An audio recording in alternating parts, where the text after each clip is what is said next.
Hey everyone, we got our first playtest for ONEDND coming out in 2024. We can start testing it out now. This one is Character Origins. Let's look at the highlights. So determining your character, we got race, background, language. And the first thing is racial bonuses are now coming from your background. So changes to ability scores are a +1 and a +2 and a +1, or 3+1s. It doesn't say that here, but it says that in the later section on background. One tool, one language, and a feat. So now we all got feats. And then after you've done that, you choose a language. So your character's going to start with probably 3 languages. Common, well, at least, yeah, 3. Common, one from your background, one you pick, and then some races have it as well. So now under races. The races are human, Ardling, Dragonborn, Dwarf, Elf, Gnome, Halfling, Orc, and Tiefling. So you notice that there is no half-orc and no half-elf, and that's covered by the children of different humanoid kinds here. It says, choose 2 race options that are humanoid. Determine which of those race options provides your game traits, size, speed, and special traits. So if you're a half-orc, you either pick from orc or human, half-elf, elf or human. You could be a halfling gnome, dwarf halfling. It's all open now. And Ardling, that's the same as, what were they called? I'll remember in a second, but it's the upper plane version of Tiefling. So let's get into the different races. Under humans, says the first human gatherings occurred in Sigil, the torus-shaped city at the center of the multiverse and the place where the common tongue was born. So there's a given place where the common tongue comes from, which makes sense for it to be universal in that case. Humans, medium or small, you pick. Speed of 30. We'll see all races have a speed of 30 except there's one exception, and it's not even in the main race description. Resourceful. Humans gain inspiration whenever they finish a long rest. We'll see short rest is mostly expunged from this. There's a couple left over. I think they might be artifacts of various versions of this. We'll see if that's true or not. Humans got proficiency in 1 skill, and they get a feat. So that's an addition to the feat of the background. So humans can start now with 2 feats. Okay, Ardlings. Ardlings come from the upper planes. Their head resembles that of an animal, typically one with virtuous associations. And there are lawful good, chaotic good, and neutral good versions. They gain angelic flight as a bonus action for a round. They can use that proficiency bonus times per long rest, so that's a very common mechanic now. Looks like that's carrying over. They, depending on their celestial legacy, they will have some spells. At first level, they get more at 3rd and more at 5th. And the spell mechanic's the same as what we're used to now, where you can cast it once with the trait, and then if you have spell slots, you can cast it with that as well. And all Ardlings have resistance to radiant damage. Okay, Dragonborn. So again, some description of how Dragonborn can be coming from 2 different kinds of Dragonborn parents and how you do that. Dragonborn traits, breath weapon. Now, they're all 15-foot cones. They're all dex saves. The type of damage varies. And rather than having steps in the damage, it looks like it's a d10 plus your level. So it's always going up with your level. And you can use that, again, proficiency per long rest. And they gain a language, Draconic. Okay, Dwarves. Oh, you can pick different kinds of Dragonborn. Dwarves all have Dwarven toughness. That was a Hill Dwarf thing before, I believe, and now they all have it. They all have Forge Wise, a tool proficiency. Stone Cunning was beefed up here and changed. So it's a bonus action to get Tremor Sense to a range of 60 feet for 10 minutes. And that's proficiency times per long rest. And the history knowledge thing is gone from it, which, I'd never hardly ever saw come into play. But the Stone Cunning things can come into play, I think, a lot more often. Okay, and Elves. This is interesting under the Elves description. They have the mystical ability to take on characteristics of the environments with which they are bonded. So this gives a good explanation for the drastically different appearance of elves, and usually associated with their environment. So drow in the Underdark, and elves, fey elves and wood elves. And elf traits. So their lineage, they can be drow, high elf, or wood elf. And they get spells, kind of like the Ardlings do. Drow get a better dark vision. Wood elves have the only race with a 35-foot speed. Again, the spells are once per long rest, plus spell slots, proficiency in perception. Okay, then gnomes. Gnomes look to be basically unchanged from current gnomes. There's a little bit of change in their speak with animals and in their clockwork device, but really kind of in the details. Okay, halflings. Oh, and I should go back to dwarves real quick. So dwarves, we didn't see different, what do they call it? Different lineages. They're spoken of more like in the background, though. So you can describe them, give their cultural descriptions, but there's no mechanical differences. So it's like only the races that have magical powers have mechanical differences. Then we come to halflings. They have the luck feat. They have naturally stealthy. Halfling nimbleness, same, looks like. Braveness, the same, looks like. This is funny. Territorial mob of halflings like those found on the world of Athos. I think territorial mob is putting it kindly for the halflings of Athos. Okay, orcs. So we don't have half orcs, but you can be a half orc who's either a human or orc in traits. So orc traits, adrenaline rush. This is dash as a bonus. I think it used to be you had to go be, as an orc, moving to attack someone to use that. But you get dash as a bonus and temporary hit points. And then that's proficiency times per long rest. Dark vision like normal, powerful build. So that, I think, used to be like reserved for Goliaths and bigger. Relentless endurance, just like a half orc used to get. Once per long rest, it looks like. Tieflings, you got 3 choices on Tieflings now. Like you have 3 choices on Ardlings. And Tieflings can be medium or small. They have dark vision. They're fiendish legacy. Infernal is like the original Tiefling. Resistance to fire, hellish rebuke. And you have Abyssal, which gives resistance to poison. And Chthonic, which gives resistance to necrotic. They all have otherworldly presence as well. So that's the races. Same as in the player's handbook, minus half orc and half elf, but you can make those given the races that they provided here. Okay, character backgrounds. You can build a background, you can select a pre-made background, or you can tailor a background, customize a background. Each background now has the ability scores, and here we see it's 2, 1 at 2, and 1 at 1, or 3 at 1, like the more recent races do. Skill proficiencies, 2 skills, 1 tool, 1 language, 1 first level feat. So feats have levels now. And 50 gold pieces in equipment. I don't know if it was 50 gold pieces before, or if that's the same or different. And here's a nod to the backward compatibility. So if you made a character using Tasha's Cauldron of Everything, and they had ability scores that came from their race, then you would not give them the background ability score changes. Or you would not give them the racial and give them the background. Okay, sample backgrounds. So backgrounds are going to look a little different now with the feats added to them, and I think the equipment's a little different. So you got Alkalite, and they are Magic Initiate Divine. Notice there's no background feature. So the feat's going to kind of take over for the background feature that backgrounds used to have. And their equipment. So then we have Artisan, which has a feat of Crafter. Charlatan is Skilled feat. Criminal is Alert. Cultist is Magic Initiate. Arcane. Entertainer is Musician. Farmer is Tough and speaks Halfling. Why do Halflings have to be farmers? It's not fair.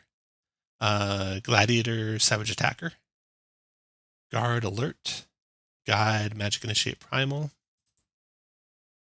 Hermit, Magic Initiate Primal. Laborer, Tough. Noble, Skilled. Pilgrim, Healer.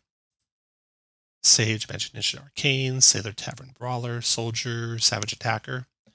Urchin Common Sign Language. Okay, let's look at languages. I think they're all the same. I don't recall if Common Sign Language was listed. I think it might have been, but I don't recall for sure. Each feat. Okay, now we look at feats. Each feat has a level, a prerequisite, and repeatable or not. So alertness feat. No prerequisite, not repeatable. You get your proficiency bonus on initiative. You can swap initiative. I would change that. You want, when you start combat, you want to get into it and get going. And anything that slows it down at the start, I would try to find a different way to do that. It's interesting. It's definitely interesting way to do it. And you could think of it as, you're giving warning to someone else. So that's neat. Crafter, they have a discount. Whenever you buy a non-magic item, you receive a 20% discount on it. I'd put it like an upper limit on the price there, because what if you're up to like a $50,000 airship or something like 50,000 gold piece airship? Then that'd be a huge chunk of money you'd be saving there. Faster crafting, whenever you craft things, reduce times by 20%.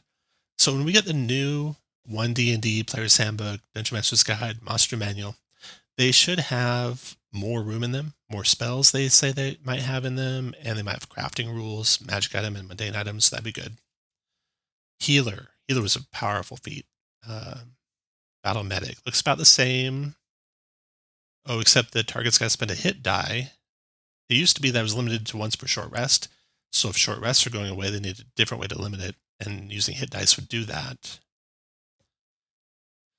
It used to be D6 plus 4 plus the target level. Now it is their hit die roll plus your proficiency. So that's reduced in power.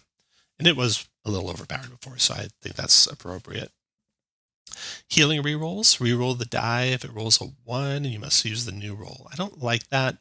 In effect, it just makes it just makes the die, a D6 becomes, a 2 through 6.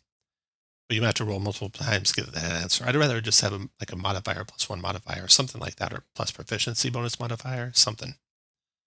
And then if you had plus proficiency bonus modifier here, you could take it out of, or leave it here, and this would be separate from your battle medic, because it already had it described. Yeah, I would do proficiency bonus there as a modifier. Then you don't have any rerolls. Anything you can do, you get rid of rerolls is, I think, a pretty good thing. Luck points. You have number of luck points equal to your proficiency bonus for long rest, so instead of 3 like before. You can spend 1 to give advantage on the roll. And this is interesting. Immediately after you roll a d20 for a test, you spend 1 to give advantage. So I don't know how that'll work, because I know the current luck feats, if you play by the rules exactly, it's more advantageous to give yourself disadvantage to make an attack with luck, and you get to pick from 3 dice, which is dumb. They might be trying to get around that. I'd have to look at that wording in more detail to make sure. Disadvantage, you can spend 1 to give disadvantage on a check, attack, or save. What's it called? D20 test is what it's called now. I like check, attack, save. That's just as easy. Magic Initiate, Arcane, Divine, or Primal. So there's Primal, the new version of Division of Spells. We'll look at those in a minute. 2 cantrips, 1 first level spell, just like before. Cast it once per day or with a slot. I think that's how it is in later versions of these feats, but not in the Player's Handbook. And you can replace a level when you gain level, or replace a spell when you gain levels. That might be new. I'm not sure. Musician. Okay, here's the 1 time or 1 of 2 times short rest appears here. When you finish a short rest or a long rest, you can play a song on a musical instrument with which you have tool proficiency and give inspiration to allies who hear the song. The number of allies you can affect equals your prof bonus. Okay, so you give inspiration. So we'll see inspiration can be given lots of different ways now. Much more common now. So it could just be for long rest, and short rest was just left over. We'll see here. Savage Attacker. You take the attack action once per turn. You roll 2 dice for the weapon, and you see the result. Actually, it says the weapon's damage dice twice. So this fixes the 2-handed sword or great sword / great axe conundrum, because you get to roll 2 of the d6, both of the weapons dice, and pick the higher of the total rolls. Again, I don't like rerolls. If there's some way to do that differently, like +2 on damage or something, I'd prefer that actually. Okay, we got Skilled, Tavern Brawler. Let's skip ahead here to Unarmed Attack, and then we'll come back. Okay, how does a regular Unarmed Attack change now? You can use your Unarmed Attack to damage, grapple, or shove. So grappling and shoving are rolled into unarmed strikes. And the rules are about the same, I think. Grappling, no more than one size larger, no more than one size larger than you for shove. Okay, so that's how unarmed strike works. And now if you're Tavern Brawler, instead of doing 1 damage, you do D4 damage. And you reroll the die if it rolls a 1, so it's more like a D3 plus 1 damage. I'd prefer, just it's already in there.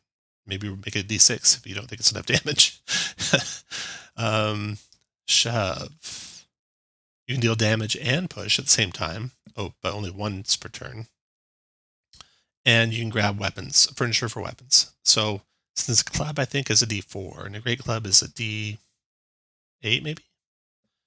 Then D4 might be right there. And I just get rid of this damage reroll thing. Toughness unchanged. Okay, rule changes. Artisan tools are now all priced at 15 gold each, so ignore the price in the player's handbook. D20 test. So that's a special term they gave for check, attack, save. And to be warranted, they say you should have a target no less than 5 and no greater than 30. Here's the change. If you roll a 1, you fail. So saves and checks did not used to automatically fail on a 1. And if you roll 20, you succeed. And the same thing, saves and checks did automatically succeed on a 20. But attacks did. So now they're all three the same. I think I like that. Critical hits. Only player characters. So hopefully we'll see monster damage output increased. It definitely needs it to be on par with characters. And to reuse all the old monsters, there's going to be some way we can find to make their damage higher, because it's not good. I have a video out. I basically use like 1.2, 1.3 to 1.7 times the damage given to really challenge a party. So it's really low for a party that's working well together. So, okay, only characters get the critical hits. It's the same as before. You roll all the damage dice and add them all together. That can be pretty unfulfilling sometimes. I would just do double the damage and be done. Unless, you're talking about modifiers like sharpshooter, and hopefully that'll get fixed. Yeah. Okay, so divine spells, gaming sets. Gaming sets are all 1 gold now. Grappled condition. If you're grappled, you have disadvantage to attack anyone not grappling you. So that's new. If you're trying to move someone you're grappling, you can drag or carry them. So I would assume weight matters, because it's kind of saying drag carry. You also suffer the slowed condition while you're moving, unless they are much smaller than you. 2 sizes, or if they're tiny. But if you're tiny, I don't know. Escape. While grappled, you can make it a dex or strength saving throw to escape. Interesting. So is escape action going away? And now it's just a saving throw at the end of your turn to try and get out? Not sure I like that, but at the same time, it's nice that you can do other things and still escape, because that was always a bummer. So that might be a good thing there. Incapacitated talks about what to do if you're surprised. Inspiration. Before rolling the die, so that's the same. Not supposed to be a reroll. It's supposed to be choose before. But if you roll a 20 on a check, attack, or save, a d20 test, you should gain inspiration. So they want to get more inspiration out there. That's, I think, a good thing. You can only have 1 at a time still. If you get 1 when you already have 1, you can give it to someone else in your group. That's good. You lose it when you finish a long rest. Okay? All right, long rest.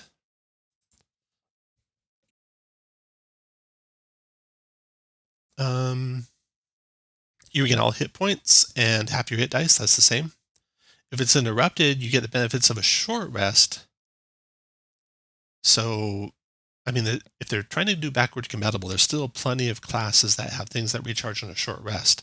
So it's like you can only do a long rest once per 24 hours. So if you have short rest recharge, I don't know. We'll have to get more detail on how that's supposed to work. Musical instruments now cost 20 gold each. Primal spells are druids and rangers. Slowed, a new condition here. You spend movement cost double, basically. Attack rolls against you have advantage, and you have disadvantage on dex saves. Tool proficiency, you had your proficiency bonus. If you have tool proficiency and proficiency in the skill, so if you have a tool that's used for a skill, and I can't think of any skills that use tools, but maybe that'll change, because like there's a thieves tools check, but there's no skill that goes with it. Anyway, if there are some that go together, then you'd have advantage on the check. Maybe disguise and deception. A disguise kit and a deception check, possibly. Tremor sense is listed here, maybe because it didn't talk about liquids before. I'm not sure. But now it says, or the same liquid. Not fluid, because air doesn't work, but liquid. Unarmed Strike. We talked about that already. Spell lists, Arcane, Divine, and Primal now. And these are the spells. These are only the spells from the Player's Handbook. It says the 2014 Player's Handbook. So there you have it. There is the first playtest. I really like a lot of these changes. I don't like a lot of reroll type powers. I think it slows the game down a little bit, but overall, I really like where they're going with all this stuff. Looks good. Looks streamlined. Looks like they put a lot of thought into it. And I'm excited for how little it's changed, even though it's changed, which is good. All right. Hope these keep up. We got feedback that we'll do for this in, I think it's September for the feedback. Take a look and leave comments below. Let me know what you thought of this character origins playtest material for ONEDND.